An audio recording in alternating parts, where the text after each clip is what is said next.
Assalamualaikum warahmatullahi wabarakatuh. Perkenalkan, nama saya Muhammad Iqbal. Saya perwakilan dari kelompok 2 akan mempresentasikan proyek mata kuliah struktur data dengan tema tiket bioskop. Dan saya akan memperkenalkan anggota kelompok saya dengan nama Anissa Nopiani Imron, Muhammad Hoirudin, Nabila Huda Nurwulan, dan M. Rian Ramdhani. Saya Nabila Huda, saya dari kelompok 2 akan menjelaskan tentang Python. Python adalah bahasa pemrograman tujuan umum yang ditafsirkan tingkat tinggi. Dibuat oleh Guido van Rossum dan pertama kali dirilis pada tahun 1991. Filosofi desain Python menekankan keterbacaan kode dengan menggunakan spasi putih yang signifikan.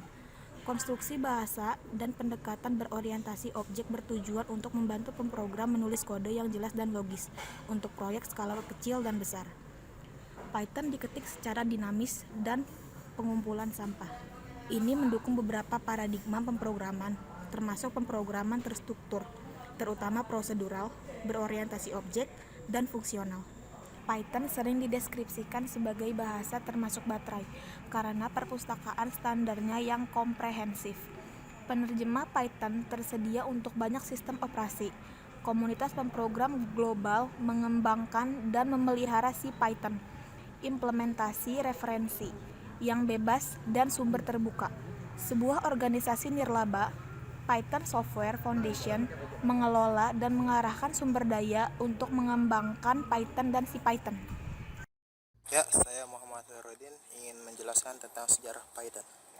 Python dibuat pada akhir tahun 1980-an oleh Guido van Rossum di Centrum Wiskunde dan Informatika atau CWI di Belanda sebagai penerus bahasa ABC, sendiri terinspirasi oleh STL. Mampu menangani pengecualian dan berinteraksi dengan sistem operasi amuba.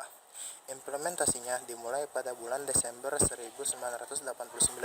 Van Rossum memikul tanggung jawab penuh atas proyek tersebut sebagai pengembang utama hingga 12 Juli 2018 ketika ia mengumumkan liburan permanen dari tanggung jawabnya sebagai Benevolent Dictator for Life Python, sebuah gelar yang diberikan komunitas Python kepadanya untuk mencerminkan komitmen jangka panjangnya sebagai pengambil keputusan utama proyek.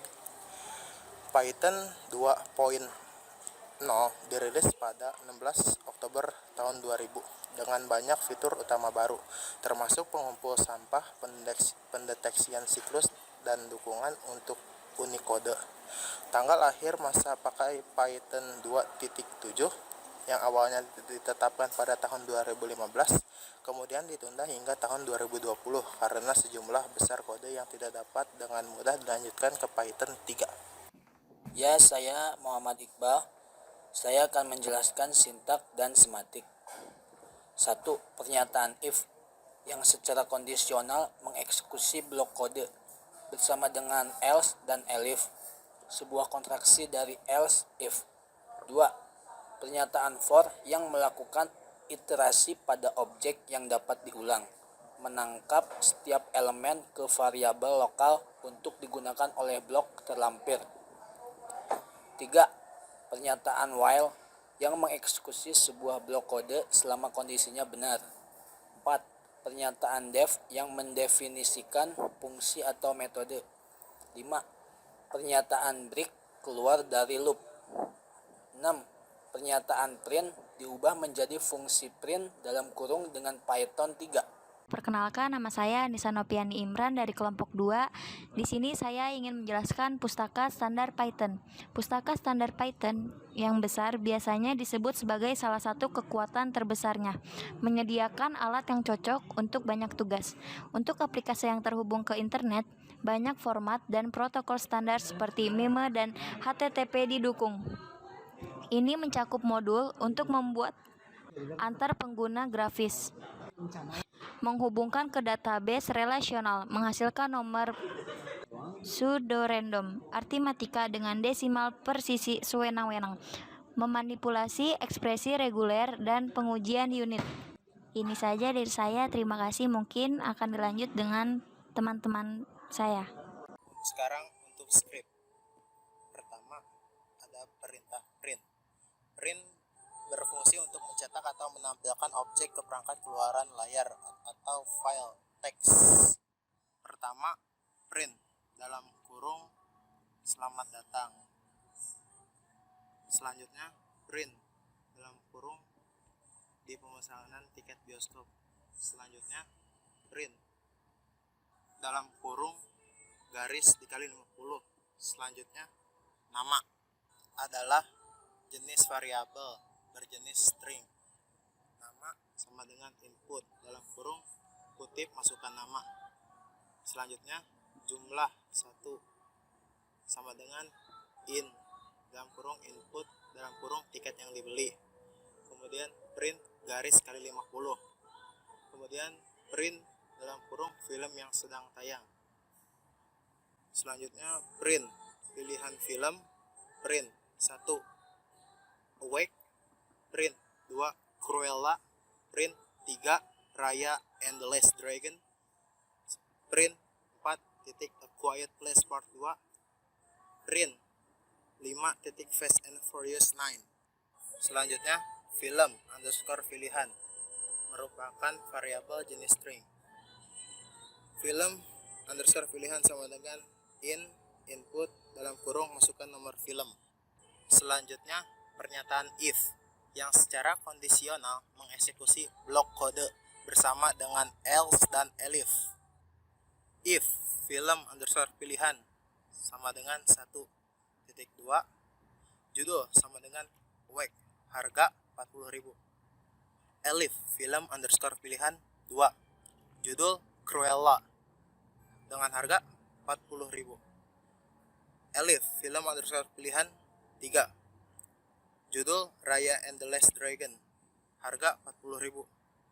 Elif film underscore pilihan 4, judul A Quiet Place Part 2, harga 40.000. Elif film underscore pilihan 5, judul Fast and Furious 9, harga 40.000. Else print dalam kurung kutip film tidak tersedia, silakan pilih film yang lain. Bayar 1 sama dengan jumlah 1 plus harga. Total sama dengan print dalam kurung kutip Anda harus bayar tik 2 kutip 2 plus STR dalam kurung bayar 1. Baik, saya Emrian Ramdhani akan melanjutkan menjelaskan skrip kode pemesanan tiket bioskop. Yang pertama, ada jawab sebagai tipe data string dan terdapat input apakah Anda ingin memesan paket, makanan, dan minuman. Jika N, maka transaksi akan dilanjutkan. Dan misalkan Y, maka terdapat pilihan paket yang tersedia. Dan di sini terdapat percabangan if, elif, else. Dan di sini juga terdapat subtotal untuk menjumlahkan semua hasil dari transaksi di atas. Selanjutnya saya akan melakukan demonstrasi. Yang pertama, masukkan nama Rian Ramdhani. Setelah memasukkan nama, maka akan muncul tiket yang dibeli. Kita masukkan 2.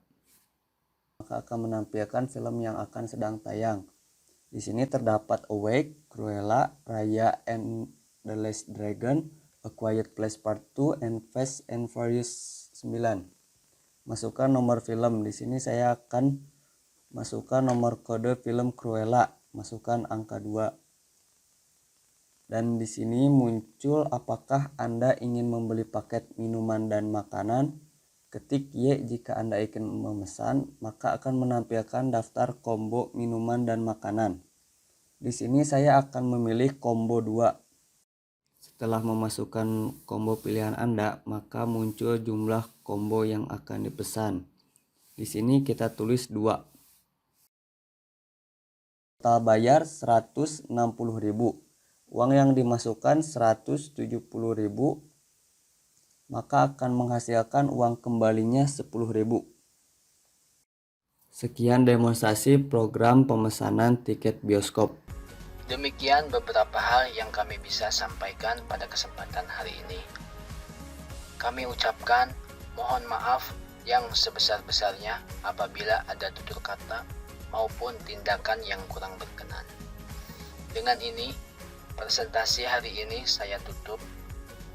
Kami ucapkan terima kasih atas perhatian dan waktunya. Wassalamualaikum warahmatullahi wabarakatuh.